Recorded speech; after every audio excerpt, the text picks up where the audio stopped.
जो नाम जप करते हैं, नामी सदैव उनकी रक्षा में उनके पास रहता है। इसलिए तुम अपनी धारणा बनाओ, दूसरों की बातें मत सुनो। तुम जैसी जैसी धारणा पुष्ट करते जाओगे वैसा तुम्हें अनुभव होता जाएगा। तो नाम जापक को क्या सावधानी रखनी चाहिए जिससे उसका नाम सिद्ध हो जाए? बड़ा सुंदर प्रश्न उत्तर। प्रश्नकर्ता पूज्य श्री स्वामी अखंडानंद सरस्वती जी महाराज, उत्तर देने वाले ब्रह्मबोध संपन्न पूज्य बाबा उड़िया बाबा जी महाराज। तो क्या सावधानी रखे, क्या त्याग रखे जिससे नाम जापक सिद्ध हो जाए? सिद्ध नाम जापक रोम रोम रग रग नामाकार वृत्ति। पहले तो असंबद्ध प्रलाप छोड़े, असंबद्ध बेमतलब की बातें। नाम जापक को पहले वाणी को संभालना है, क्योंकि इसी से नाम जप होता है। बेमतलब की, ठीक बहुत गंभीर शत भरे मृदु भरे भगवत भाव भरे वचन बोलो, नहीं तो मौन रहो, नाम जप में लगो। असंबद्ध प्रलाप, व्यर्थ प्रलाप, दूसरों के चुगली निंदा की बातें ये जबान में होती रहेंगी तो नाम जप नहीं चलेगा। नाम जापक ध्यान दिए, नाम सिद्ध करना है, अर्थात निरंतर चलाना है। असंबद्ध प्रलाप, व्यर्थ प्रलाप, दूसरों की चुगली निंदा, क्या अपने को लेना देना? हमको तो सबको भगवत स्वरूप देखना है। किसी की निंदा क्या करनी, किसी की चुगली क्या करना। दूसरा, चोरी, चोरी नहीं, मन और वचन कर्म से भी किसी की चोरी करने की चेष्टा हमारे अंदर नहीं होनी चाहिए। किसी भी तरह होता है मन में जब प्रलोभन जागृत होता है तो ऐसी चेष्टाएं होने लगती, कदापि नहीं। किसी की कोई वस्तु पड़ी, हमारा अधिकार नहीं, पड़ी रहने दो। बोले हमें मार्ग में मिली, क्यों, तुमने क्यों उठा लिया? वो पुनः मार्ग में लौट के आता, उठा नहीं। बोले कोई उठा ले, तो कोई उठा ले, तुम तो उपासक हो, तुमने क्यों उठा लिया? तुम्हें क्या आवश्यकता है? आवश्यकता होगी हरि तुम्हें देंगे। बोले हरि ने ही तो दी, रास्ते में पड़ी थी। नहीं नहीं, ऐसे नहीं। उपासक को इन बातों पर बहुत ध्यान देना है, वो चोरी मानी जाएगी। आपने क्यों उठाया? आपको चले जाना है, वो पुनः लौट कर आएगा उसको, या जो उठा ले। हमारा कर्तव्य नहीं, हमें न किसी की चोरी करनी है मन से, ना तन से, और ना कोई हमें चेष्टा ऐसी चोरी वाली। हिंसा और व्यभिचार, हिंसा और व्यभिचार नाम जापक में अगर ये दोष हैं तो बाबा बहुत स्पष्ट कहने वाले महापुरुष, क्योंकि जो ब्रह्मबोध संपन्न भगवत प्राप्त महात्मा होते हैं वो सही औषधि देते हैं। एक बार किसी ने बाबा से पूछा कि बाबा हमारा कल्याण कब होगा? सभा में पूछा, बाबा ने कहा तुम्हारा 7 जन्म में भी कल्याण नहीं होगा। तो उनका ऐसा बाबा क्यों? इसी शब्द का उच्चारण की, बेविचारी का कल्याण कभी नहीं। बहुत कठोरता से डांटा। अब वो जो देख रहे होंगे वो तभी डांट रहे थे, जैसे अपने पुत्र से प्रियता रखती हुई डांट लगाई जाती है, ऐसे महापुरुष डांटते, अपमान नहीं करते। वो अपमान नहीं, वो सुधार, वो शब्द जाएगा और आग पैदा कर देगा और उसको बेविचार से उठा देगा, ऊपर उठा देगा। अब आप नाम भी जप कर रहे हो, माला भी चला रहे हो, आप बेविचार भी कर रहे हो, नाम जब सिद्ध होगा, माला जब सिद्ध होगा? नहीं। अपने धर्म के अनुसार चले। कोई भी नशा करने वाले को नाम जब सिद्ध नहीं होता। उपासक के जीवन में कोई नशा नहीं होना चाहिए। हमें लगता है भगवत कृपा है, कोई व्यसन, झूठ नाम जापक को नहीं बोलना चाहिए। अब हाथ में माला है, बात करने में हम झूठ बोल दें तो हमारा नाम जप का मतलब क्या रहा? झूठ क्यों बोलते हैं? क्यों डरते हो? क्यों छुपाव कर रहे हो? किस बात के लिए झूठ बोल रहे हो? झूठ को पाप माना ही नहीं जा रहा। कलयुग का प्रभाव देखिए, वो लिखा हुआ है प्रभाव में कि झूठे ही देना, झूठे ही लेना, झूठे ही भोजन, झूठ चबेना। क्यों झूठ बोलो, सही बोलो ना, झूठ बोलने की जरूरत क्या है। जैसे आपसे कोई प्रश्न करे उसका उत्तर सही दे दो, डरो मत, डरने की जरूरत नहीं। और कुछ ऐसा होता है जो सत्य को संभालने के लिए, सत्य को हृदय में रखने के लिए कुछ बोला जाता है, वो किसी का अहित कार्य नहीं होता। आप कितना भजन करते हैं, आप तो बहुत भजन करते हैं, भजनानंदी है। तो अब हम सत्य को बोल के एक तने इतने मार नहीं, हमसे क्या भजन होता है। गुरु कृपा से जो कुछ होता हो तो होता है, हमें तो नहीं लगता कि हमसे ऐसा कुछ भजन। और वो झूठ नहीं माना है, अब उतने सत्यवादी नहीं कुछ में, वो जरा सा छेड़ा हुआ पूरी दिनचर्या अपनी पूरी उनको बता दी कि हाँ ऐसे ऐसे। सत्य को कभी कभी गुप्त रखने के लिए बाहरी बात है, वो किसी का अहित या मंगल के लिए नहीं। हम अपने अभिमान को पुष्ट करने वाली बात नहीं बोलते, अपने साधन भजन को हम गुप्त रखते हैं। लेकिन हम व्यर्थ के व्यवहार में क्यों झूठ बोले। हमारा स्वरूप पूरा का पूरा कुंज कुटीर है। कुंज कुटीर हित, सहचरी हित, इष्ट देव हित, आचार्य हित, सत्य को कहीं कहीं गुप्त रखने के लिए हमारा भजन, हमारा साधन, हमारी गुरु संगोष्ठी, हमारी प्रेम संगोष्ठी, इनके विषय में सत्यवादी न बने। कभी कभी सत्य को, एक गाय भागती जा रही थी, कुछ मारने वाले पीछे पकड़े थे, एक सत्यवादी, तुमने गाय को देखा, उन्होंने कहा हाँ इधर गई, वो उसको उन्होंने, तो जब शरीर उनका पूरा हुआ तो उनको नर्क मिला इस सत्य बोलने के कारण। उस समय रक्षा है, साधन की रक्षा, धर्म की रक्षा, सत्य की रक्षा, प्राण की रक्षा किसी की, वो ऐसे सहज वर्ताव में झूठ, फिर नाम जप कैसे। असंबद्धा प्रलाप, व्यर्थ प्रलाप, चुगली, निंदा, हिंसा, व्यभिचार, नशा, झूठ और गाली। ये प्रार्थना है कि ब्रजवासियों की वाणी पे इस सूत्र को ना देखें, वो भगवत पार्षद है। यहां के पानी का प्रभाव है ऐसा, जैसी पियो पानी वैसे बने वाणी। तो इनका हृदय बड़ा कोमल है। जब तक ब्रजवासियों की टूक अंदर नहीं जाएंगे तो गौर श्याम जोड़ी नेत्रों में झलकेगी नहीं। इनका प्रभाव है। वैराग्य मार्ग के पथिक को इनके टुकड़ों की आशा रखनी चाहिए। इनके टुकड़ों में सामर्थ्य है श्यामल गौर जोरी को हृदय में प्रकाशित करने की। तो इनकी वाणियों में न देखे, क्योंकि हम ब्रजवासी हैं, ब्रज में वास कर रहे हैं सब।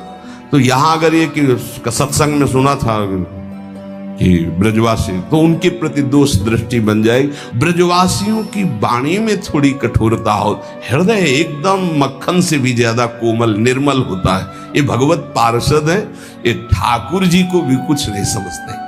जब अपने स्वरूप में आते हैं तो कहते तुम्हारे 2-4 लाख गौवें ज्यादा होंगी, अगर हमें दांव ना दिया, पीठ में न बैठाला, तो कल से खेल में नहीं आने देंगे। खेल में कौन किसका गुस्सैया, चलो बाहर। तो ठाकुर जी भी कान पकड़ते, हाथ जोड़ते, ये उन्हीं के सखा है। इस रज में मां के गर्भ से प्रकट हुए ये प्रेम भूमि शिव शनकादि बंदित रज है। तो ब्रजवासियों पर ये दोष दृष्टि न रखे, अपनी वाणी को संभाले, कभी अश्लील शब्द और गाली आदि न बके, नहीं तो भजन सिद्ध होने में बाधा पड़ेगी। जो देहात्म बुद्धि से व्यवहार करता है उसके नाम जप में बाधा पड़ती है। देहात्म बुद्धि स्त्री पुरुष शरीर का भाव रख करके फिर व्यवहार करोगे तो काम क्रोध आदि की लीलाएं तो हो ही जाएंगी। उपासक को सदैव दैवी संपदावान बनना चाहिए। भगवद स्मरण और सद आचरण, ये 2 असाधन को मिटाने के लिए सर्वसमर्थ साधना है। ध्यान दीजिए, समस्त असाधनों को मिटाने के लिए ये 2 बहुत जोर के हैं। भगवत स्मरण निरंतर, ये निरंतर शब्द बहुत कठिन है। बड़े अच्छे साधक हैं जो निरंतर शब्द पर स्थित हो रहे। माला 2 माला गिनती वाले माला करके फिर निश्चिंत हो गए, बात अलग है। निरंतर भजन और आचरण पवित्र, बस आप चिंता मत करो। परिपक्व स्वभाव जागृत हो जाएगा, भगवदाकार वृत्ति। भगवान श्री कृष्णचंद्र जी अर्जुन जी को उपदेश दे रहे हैं, श्रेयान् स्वधर्मो विगुणः परधर्मात् स्वनिष्ठितात् स्वधर्मे निधनम श्रेयः परधर्मो भयावह। अच्छी तरह आचरण में लाए हुए दूसरे के धर्म से गुणों की कमी वाला अपना धर्म श्रेष्ठ है। अपने धर्म में तो मरना भी कल्याणकारक है, दूसरे का धर्म भय देने वाला है। व्याख्या, श्रेयान् स्वधर्मो विगुणः परधर्मात् स्वनुष्ठितात्। बाहर से दूसरे का धर्म बड़ा गुण संपन्न दिखाई दे रहा है, उसके पालन में बड़ी सुगमता है, तुम्हारे मन को आकर्षित कर रहा है, वो धन का, वैभव का, सुख सुविधा का, मान बढ़ाई का, बहुत जल्दी भगवत प्राप्ति का, जीवन भर आराम सुख व्यवस्था का प्रलोभन दे रहा है। तुम अपने धर्म से विचलित होकर उसको स्वीकार कर लेते हैं तो तुम्हें भयावह, भय के सिवा और कुछ नहीं मिलने वाला। ये ध्यान देना। किसी भी तरह के प्रलोभन से अपने साधन पथ का, अपने धर्म का, अपने मार्ग का त्याग नहीं किया जाता। इसके विपरीत अपने धर्म में बाहर से देखने में ज्यादा गुण नहीं दिखाई देते, धर्म के पालन में बड़ी कठिनता हो रही है, पालन करने में मन नहीं लग रहा, धन वैभव सुख सुविधा मान बढ़ाई है, कुछ नहीं मिल रहा, पूरा जीवन कष्टमय है, तो भी हम अपने धर्म का पालन करेंगे, छोड़ेंगे नहीं, तो परम कल्याण निश्चित। दो बातें बताए, आप अपने धर्म से चल रहे हैं, जो भी आपको गुरु परंपरा से धर्म मिला, इसलिए हम गुरु परंपरा, क्योंकि हम भागवत धर्म को ही प्रधान मानते हैं। शरीर धर्म इसको तो भगवान ही कहते हैं, सर्वधर्मान परित्यज्य मामेकम शरणम व्रज। पर धर्म क्या है? शरीर धर्म। स्वधर्म क्या है? भगवत प्राप्ति कर लेना, स्वरूप में स्थित हो जाना। ये स्व नहीं है, स्वधर्म ये स्व नहीं, ये पर है। पर धर्मो भयावह, इसीलिए तो तुम्हें भय प्राप्त हो रहा है, इसीलिए मृत्यु प्राप्त हो रही। अविनाशी को भय, अविनाशी को मृत्यु, ये पर धर्म है। बाहरी व्याख्या करे तो वर्ण आश्रम धर्म को प्रधानता करके, लेकिन उस धर्म का भी फल है कि इसी का त्याग हो जाए और स्व में स्थित हो जाए। अगर उसी में फंसा रहा तो नहीं। हमारा धर्म पालन करने के समय हमें जीवन में कष्ट मिल रहा है, निंदा भी हो रही है, सुख वैभव भी नहीं है, बड़ा परेशानी है, और हम अपने धर्म का पालन कर रहे हैं तो परम कल्याण। दूसरा हमें प्रलोभन दे रहा है, बाहर से देखने में गुण संपन्न और उस धर्म में बड़ी सुगमता है, पालन करने में बड़ा मन लगता है, धन वैभव सुख सुविधा मान बढ़ाई, ये सब जीवन भर खूब भोग आराम, हम अपने धर्म का त्याग करके उसे स्वीकार कर लिए तो भयावह परिणाम में भय प्राप्त होगा। कई ऐसे प्रलोभनों में धर्म परिवर्तन कर लेते हैं, कई ऐसे प्रलोभनों में अपने साधन का परिवर्तन कर लेते हैं। नहीं, परिणाम में भयावह, भगवान कह रहे परिणाम मंगल में नहीं होगा। अपने धर्म के पालन में कठिनता हो, मन भी ना लगे, धन वैभव सुख सुविधा मान बढ़ाई भी ना मिले, जीवन भर कष्ट सहना पड़े, तो भी हम अपने धर्म का त्याग नहीं करेंगे, तो उसका परिणाम होगा परम मंगल, परम सुख। मनुष्य के लिए धर्म का पालन करना ही परम कर्तव्य है। जैसे अर्जुन जी भगवान से कह रहे हैं कि मैं युद्ध नहीं करूंगा, भिक्षा का अन्न पा करके जीवन गुजारा करूंगा। तो अर्जुन जी की छात्र धर्म वृत्ति है और इस समय धर्मयुक्त युद्ध आया है, अब भिक्षा मांगना ये ठीक है, ये पर धर्म हो गया। इस समय स्वधर्म युद्ध है, स्वधर्म का त्याग करके पर धर्म स्वीकार करोगे तो हाथ कुछ नहीं लगेगा, भय। भगवान समझा रहे। धर्म या कर्तव्य उसे कहते हैं जो सत्य की तरफ ले जाता है, और सत्य चढ़ाई है। अभी जैसे साधक को वाम मार्ग का प्रलोभन हो तो बड़ा अच्छा लगेगा। कुछ ऐसे वाम मार्ग हैं वैदिक सिद्धांत के विरुद्ध, जिनमें मदिरा पान करना, व्यभिचार करना, ये सब वाम मार्गी। जैसे जब महाप्रभु चैतन्य देव तीर्थ यात्रा में विचरण किए थे तो वाम मार्गियों ने ही कृष्णदास जी को आकर्षण किया। मन को लगता है कि यहां तो कुछ रोकना ही नहीं है, ये नहीं करना, ये नहीं करना, ये नहीं करना, हर कदम पे कठिनता है मार्ग पालन। तो क्या होगा? पतन, नरक की प्राप्ति, और ये परम पद, परम सुख की प्राप्ति। अपने कर्तव्य का पालन, अपने धर्म का पालन करने में उपासक को सुख, आराम, धन संपत्ति, मान बढ़ाई, आदर सत्कार यदि धर्म पालन करने में ही मिलते तो धर्मात्माओं की आज बहुत टोलियां देखने में आती कि ये सब धर्मात्मा चल रहे। स्वधर्म का पालन करने वाला न सुख को देखता है, न मान बढ़ाई को देखता है, न धन संपत्ति को देखता है, स्वधर्म को देखता है।